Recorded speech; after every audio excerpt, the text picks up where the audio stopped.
Sí, técnico Tony, por favor, ¿puedes encender la luz de sala para tomar nota? Muchas gracias. Muchas gracias. Brevemente, os cuento, hace años íbamos paseando por la Barceloneta, Jordi Coca y yo, y estábamos hablando precisamente sobre todo este asunto y de la cantidad de autoras y autores que estaban ahí desaparecidos, y entonces dijimos, hay que hacer algo y ahora nos vemos aquí. Entonces, Jordi, que le conozco afortunadamente desde hace ya creo que 40 años o más,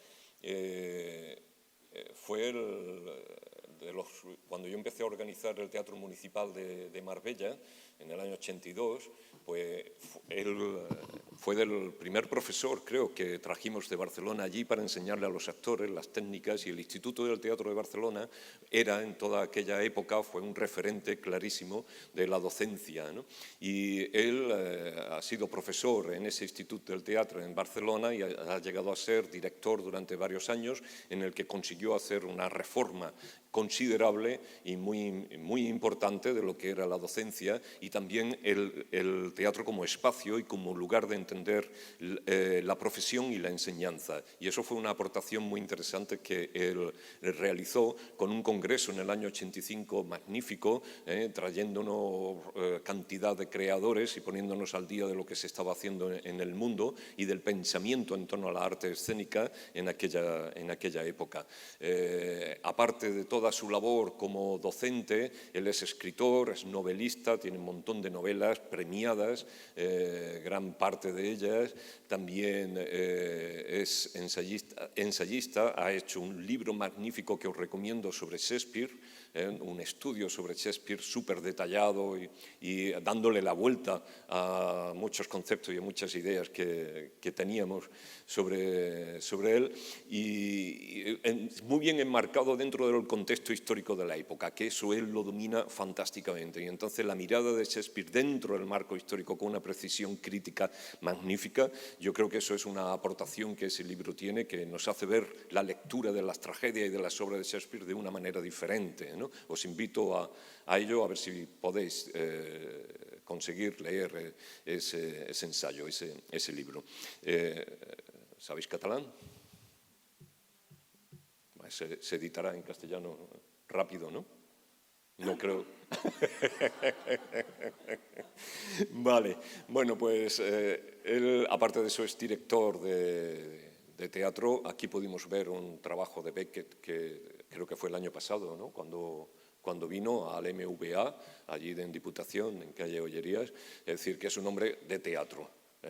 Escribe teatro, dirige teatro, escribe novelas, hace ensayos, da clases, dirige escuelas. Por lo tanto, es una visión muy completa y muy exacta. Por eso a mí me parecía que si hace años los dos, paseando por la Barceloneta, dijimos hay que hacer algo, creíamos que la primera conferencia tenía que darla él. Así que con vosotros, Jordi Coca.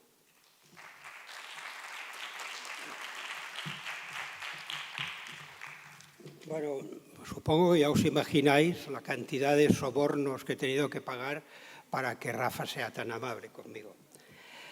Muchísimas gracias por invitarme, por estar aquí. Me gusta mucho esta ciudad.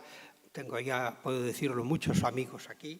Y cada vez que vengo me encuentro una ciudad más llena de proyectos, de ideas, de personas que estáis trabajando en innovación, en un poco entender el momento y el contexto en que vivimos, y un poco también este congreso con este título tan castizo que a mí me gusta mucho, de las dramaturgias en la cuneta, nos vienen a decir algo que los que sois más jóvenes todavía no veis, pero que lo vais a ver enseguida, que es la enorme rapidez en que todo pasa y todo queda antiguo, y de pronto te encuentras con una realidad nueva que tienes que entender y que tienes que afrontar. Y para esta primera charla yo me he planteado, más que nada, sugerir de una manera no académica, completamente informal y cotidiana, algunas cuestiones alrededor precisamente de cuáles son las razones, los motivos, las causas, el mecanismo que hace que las cosas cambien o que hace que nosotros necesitemos que las cosas cambien. Cuando algo deja de sernos útil y tenemos que plantearnos una alternativa. Hay una especie de paradoja que cuenta Umberto Eco en uno de sus libros. No sé si él la llama paradoja o no, quizá no, pero en fin, la llamaremos paradoja, que es la paradoja del unicornio. Y él nos cuenta que Marco Polo, en un momento determinado de sus viajes, escribe una carta diciendo que ha visto el unicornio. Como sabéis, el unicornio es un animal inexistente, es un animal como una especie de caballo blanco muy hermoso, con una especie de cuerno en la cabeza y que a lo largo de los años ha sido interpretado y ha servido como símbolo de muchísimas cosas. Pero como no existe, nadie había visto el unicornio. Pero Marco Polo sí. Y entonces escribe una carta y dice, he visto un unicornio, finalmente. Pero claro, tendremos que hacer unos cambios en la idea que tenemos de cómo es el unicornio. No es exactamente un caballo blanco precioso que tiene un cuerno también muy hermoso en la cabeza, un cuerno que, por cierto, tiene toda una serie de virtudes, incluso para cuestiones de salud, de sanitarias, sensuales, sexuales. Tiene realmente unas virtudes tremendas. Y Marco Polo dice, no es blanco, no se parece a un caballo, sino que es más bien se parece a un elefante. Es de color gris, es muy ancho, más bien bajo, y tiene una especie de corteza de piel muy gruesa y tiene efectivamente un cuerno en la cabeza. Y entonces es evidente que lo que vio fue un rinoceronte. Y Eco nos plantea esta cuestión diciéndonos que probablemente muchísimas veces creemos que estamos viendo algo que no sabemos muy bien definir porque no tenemos los referentes suficientes, y entonces siempre se nos plantea la duda de si es algo nuevo lo que estamos viendo o lo que tenemos que cambiar es la idea de aquello que creemos que es el unicornio, ¿no? Yo os voy a contar una anécdota personal, también vi el unicornio, que os juro que es absolutamente cierta. Hace muchísimos años, debió ser a finales de los 70 o quizá en 1980, en Nueva York estaba paseando y vi el Gran Museo del Guggenheim y entonces digo, voy a entrar.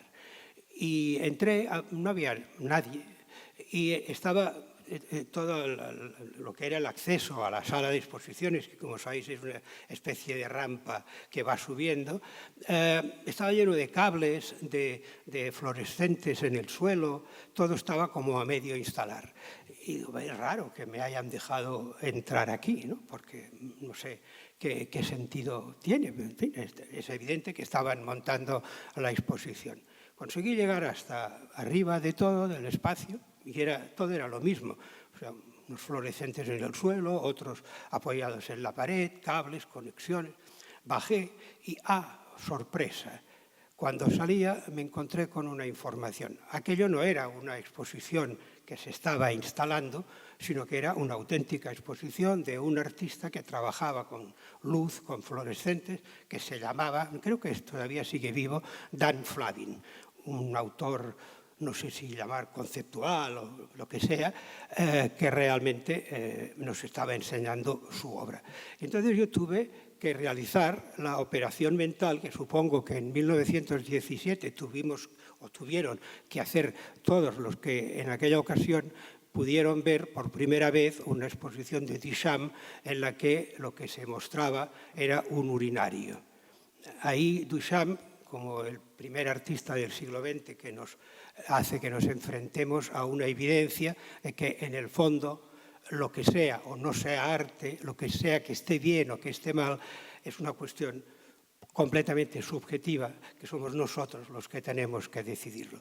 Este urinario, que era un urinario completamente normal, que se podía comprar en cualquier tienda de sanitarios, estaba puesto en un contexto artístico y, por tanto, podía o no podía ser arte en función de que nosotros queramos, ¿no? Y a lo largo de la historia, no solamente en teatro, sino en todos los campos, no solamente también de la cultura, sino yo diría incluso de la vida, ¿no? Nos vamos enfrentando con paradojas de este tipo. Yo he pensado en señalar algunas fechas claves, pocas, donde se han planteado cuestiones de este tipo y que a veces pasamos por encima, pero que valdría la pena detenernos un momento para reflexionarla. Por ejemplo, pero podríamos empezar con los griegos o en cualquier momento. Yo empiezo con Shakespeare porque Rafa ha tenido la amabilidad de hablar de mi trabajo y entonces me centro en Shakespeare.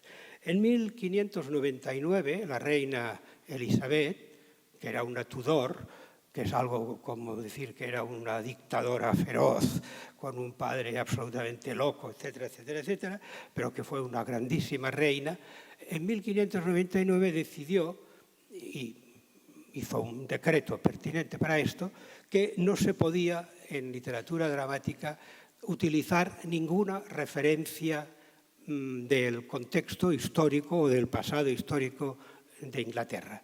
No se podía hablar de los reyes, no se podía hablar de nada que tuviese que ver con la historia.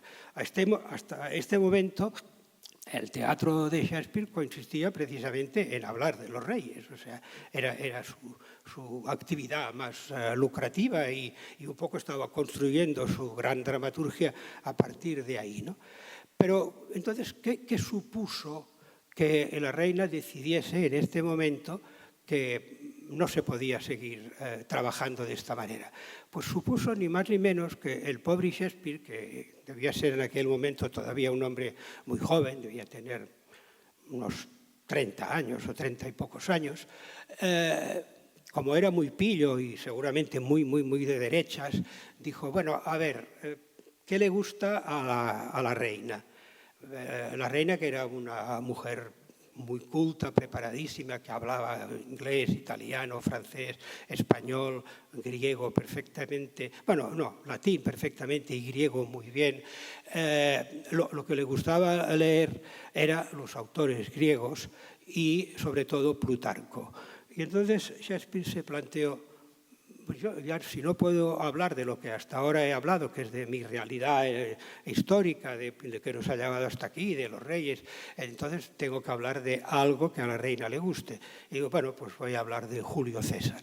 Claro, esta intervención de su majestad Elizabeth I de prohibir una utilización determinada de la historia porque permitía demasiados paralelismos con el momento que realmente estaban viviendo, fue lo que dio la oportunidad de que Shakespeare empezara su grandísima obra dramática precisamente con Julio César. ¿Por qué? Pues porque utilizó las biografías de Plutarco sobre Julio César y entonces a partir de ahí la reina quedó encantada y empezaba con esto una nueva era realmente distinta de lo que había sido hasta entonces. De pronto, lo que hasta este momento era el mejor teatro que se hacía en el contexto elisabetiano, pasó a la cuneta. Ya no era útil, ya no servía para nada. Era otra cosa la que se tenía que hacer. Otra fecha curiosa de este tipo, por ejemplo, el 2 de octubre exactamente de 1797, que si esto fuese una intervención académica tendría que dar la hora en que pasó esto. Por suerte nos lo podemos saltar y no sabemos la hora. Pero el 2 de octubre de 1797, Schiller escribió una carta a Goethe diciéndole: ya he entendido cómo tenemos que resolver el problema de crear una forma dramática nueva que nos sirva a nosotros a partir de ahora. Y lo he entendido estudiando el Edipo de Sófocles. Y lo que me he dado cuenta, dice Schiller a Goethe, es de lo siguiente.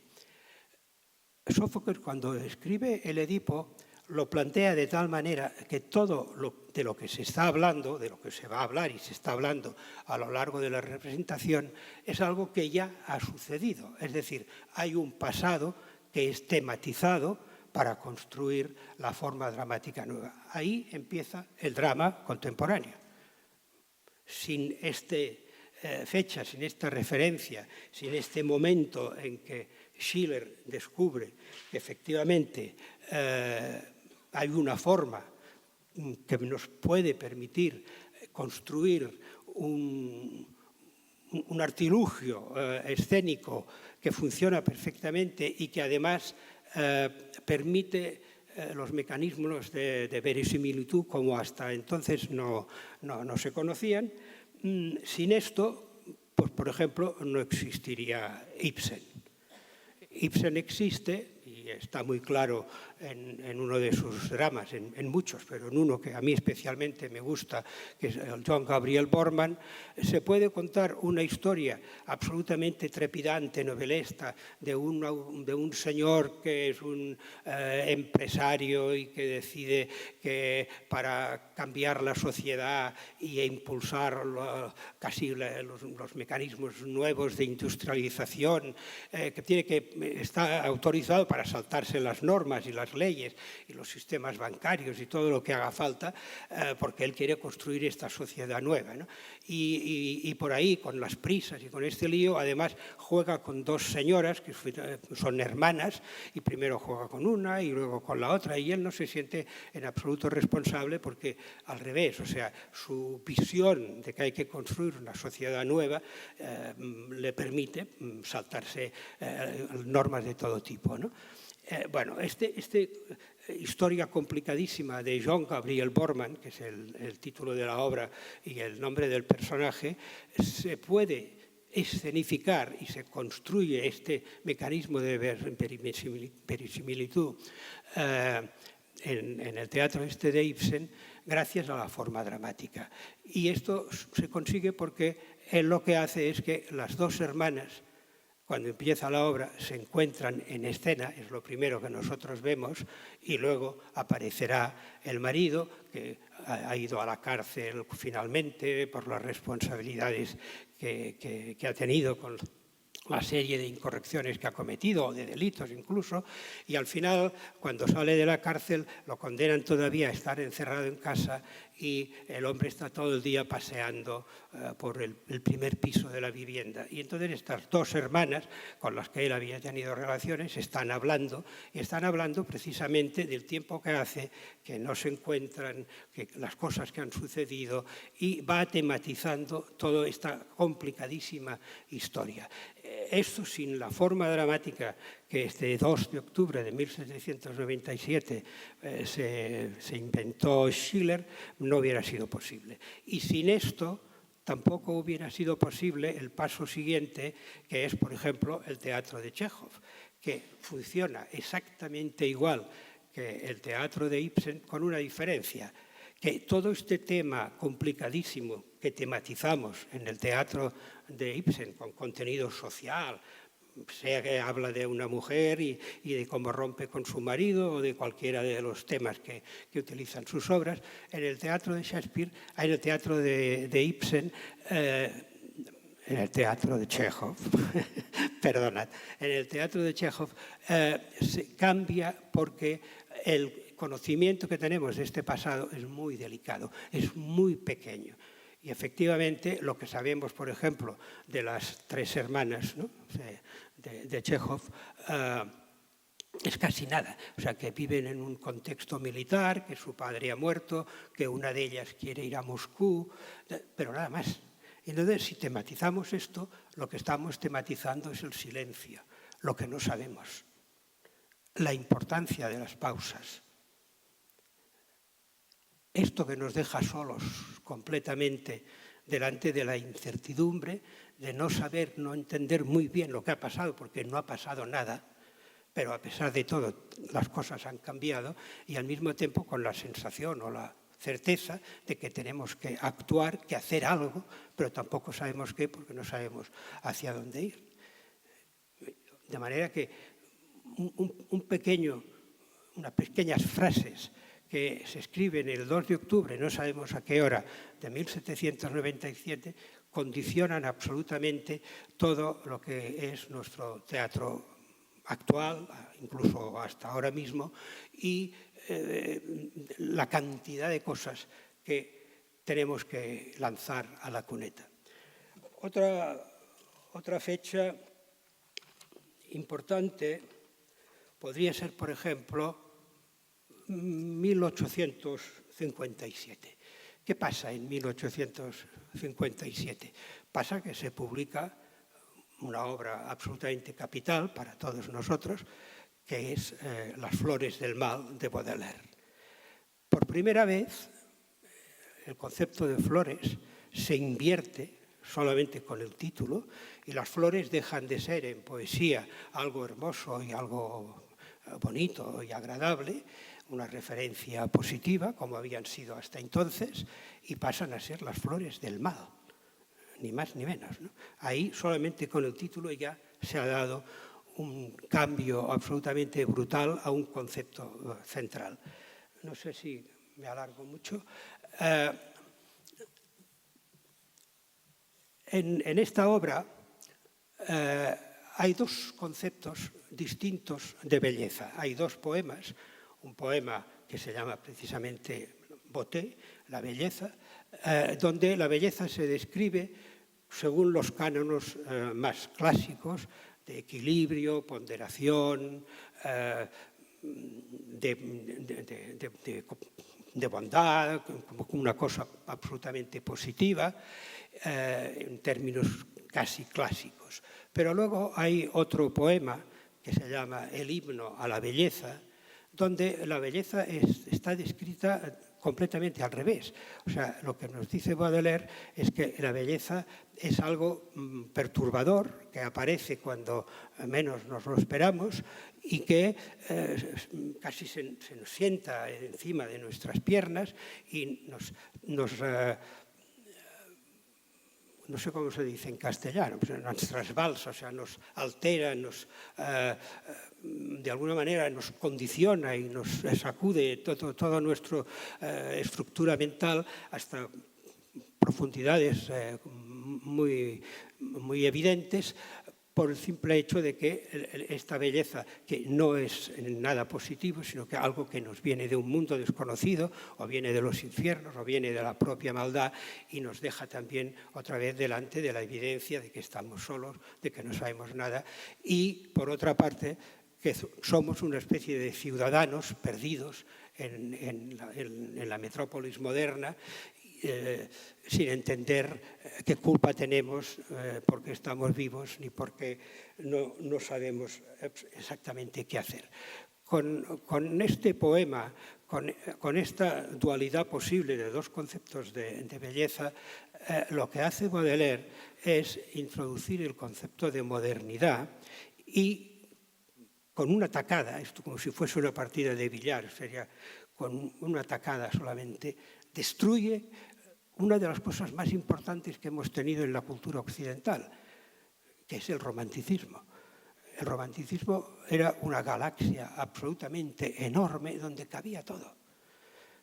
Cabían las fascinaciones medievalistas, la noche como misterio, la fascinación por la muerte, pero también en el otro extremo la fascinación por el folclore, por los nacionalismos, por la realidad, por el realismo. Este complejo enorme en que consistía el romanticismo, esta pasión por el yo, esta huida de cualquier tipo de canon, de reglas, huyendo del neoclasicismo, toda esta libertad de pronto queda destruida porque Baudelaire dice, no sé cuál es la razón de la belleza.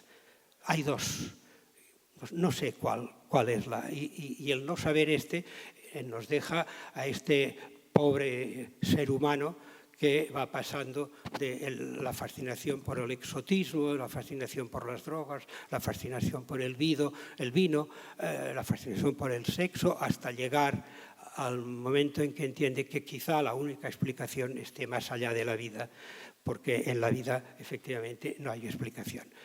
Pero este concepto de modernidad que surge en esta fecha, en 1857, resulta que a partir de por donde hemos empezado, a partir de Duchamp y de esta provocación tremenda de poner un urinario en una sala de exposiciones y decirnos, sois vosotros los que tenéis que decidir si está bien o está mal, si es arte o no es arte, si es el unicornio o es un rinoceronte,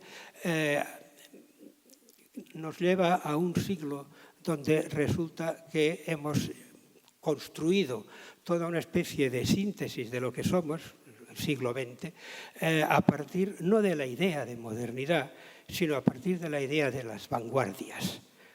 Esto es un concepto terrible, porque además se asocia con el sentido de lo más progresista, lo más nuevo, lo más innovador. Pero las vanguardias son el final de una calle, no hay salida. O sea, después de ser dadaísta no se puede ser otra cosa más que neodadaísta, que es lo mismo que decir que idiota, ¿no? O sea, porque si tú defiendes la idea de que el arte se ha terminado y no se puede hacer nada más que romper con el arte, entonces cualquier cosa que hagas es una absoluta inutilidad.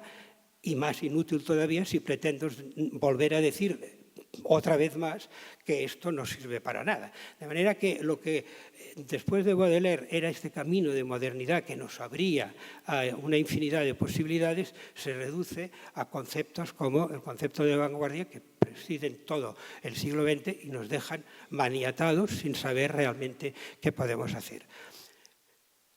Algo hemos hecho, sin duda, ¿no? O sea, el siglo XX tiene, además de las formas realistas más convencionales, tiene a Brecht, tiene estas salidas que hemos apuntado de Ibsen que nos llevan a Chekhov, hay todo el camino del absurdo, de lo que supone el mundo del existencialismo.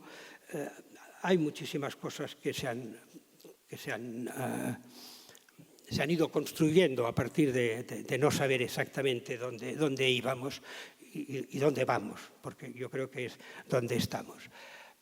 Un poco ya para ir terminando. Hay cosas en arte, en la creación artística, que para mí, y os lo digo, decir con el corazón en la mano es un tópico, pero los tópicos funcionan. Con el corazón en la mano, o sea, la única cosa que vale la pena es la creación artística. Porque en el fondo la creación artística no es más ni menos que nuestra posición delante del hecho de vivir y de todas las perplejidades que queráis ir detallando alrededor de esto. ¿Qué somos? ¿Por qué somos como somos? ¿Hasta qué punto todo esto es casual? ¿Qué representan nuestras aportaciones en el ámbito de la creación? Sea lo que sea, nada es casual. Déjame poner un ejemplo de esto. ¿Por qué todas, sin excepción, las novelas naturalistas son tan enormemente largas? Las novelas de Solá hay más largas y más cortas, pero por regla general, todas son muchísimo más largas que otro tipo de novelas. ¿Por qué? Algo tiene que explicarnos esto, debe haber una razón, ¿no? Yo creo que la razón es, ni más ni menos, que es muy simple, por otro lado, es la siguiente. El naturalismo nace con esta idea realista, si queréis, son primos hermanos, de la necesidad de explicar el ser humano y su contexto y un momento determinado. Y explicarlo hasta el último detalle, llegando tan lejos como sea posible. Lo cual quiere decir que a partir de este determinismo, pues el contexto es el que nos hace como somos, lo que realmente tiene que ser importante para el que está empezando a escribir para hablar de estas cosas es precisamente el medio en el que se realiza esta concreción, esta evolución del tema que está tratando el novelista. Y como el medio es lo importante, un novelista naturalista no tiene más remedio que describir el medio. Y la descripción del medio y todas las influencias que el medio tienen hasta determinar al individuo, por cuestiones de herencia, por cuestiones de actitud, por cuestiones conceptuales, etc. Esto requiere muchísimo espacio. La descripción del medio en la literatura naturalista es la que hace que efectivamente las novelas sean tan largas. En el mismo momento, los escritores que no se sentían naturalistas y que escribían desde otra perspectiva, por ejemplo, la perspectiva simbolista, como para ellos el determinismo no existía y la única cosa que determina al ser humano es la muerte, lo demás, como dice Federico García Lorca, lo demás todo pasa. Pues como no tenían que describir el contexto, lo podían hacer todo muchísimo más cortito, porque con 2 referencias ya era suficiente para ir dando los detalles que hagan al caso. En fin, podríamos hablar también de, ya termino, la Segunda Guerra Mundial, de qué manera los 2 bloques, porque lo de la Segunda Guerra Mundial está claro que los que ganaron fueron los americanos y los rusos. Los chinos todavía no existían, los americanos y los rusos. Y entonces ahí aparecen como 2 tipos de realismo distintos, que es también los 2 tipos de belleza, digamos, de que nos hablaba Baudelaire, ¿no? Resulta que el bloque comunista, el bloque de la Unión Soviética, parte de una revolución completamente progresista y acaba embarrancada en una especie de canto majestuoso y absolutamente idealizado y lírico sobre el obrerismo, pero al mismo tiempo este realismo es absolutamente acrítico, porque el sistema que está impulsando lo que no permite es que se haga crítica de la sociedad y de los conceptos que se quieran, porque pondría en peligro la dictadura soviético-comunista, que es de lo que en el fondo se trataba. Y por nuestra parte, por la parte occidental, pues sí, en 1946 Miller hace con La muerte de un viajante una nueva apuesta por un nuevo realismo, pero lo hace en Estados Unidos y entonces, claro, la gente lo que tiene que deducir es, uy, según le van las cosas a este protagonista, resulta que la sociedad no es justa con él, porque este hombre ha cumplido con todos los cánones que estaban marcados, era buena persona, se dedicaba al comercio, vendía coches, lo que sea. Y de pronto resulta que la vida le está cerrando todas las puertas, por lo tanto, bueno, ahí está la obra esta, pero nosotros no vamos a seguir por ahí. E inmediatamente aparece el macartismo señalando efectivamente a los malos. No, es que estos son los comunistas. ¿Por qué? Porque precisamente por esta vía es por la vía donde se podía hacer una visión crítica, realmente crítica, de la sociedad capitalista, que otra cosa no, pero defectos tiene muchísimos. Es decir, resumen, no sabemos nada. Nada. No sabemos la hora en que Schiller escribió esta famosa carta y no sabemos por qué a Duchamp se le ocurrió colgar el urinario, no sabemos por qué Baudelaire se quedó con las 2 ideas de la belleza y no sabemos nada. Seguimos estando in albis y cada día más jóvenes y más ricos. Pensad lo que queráis, pero dentro de nada, los que sois jóvenes vais a estar en la cuneta. Muchas gracias.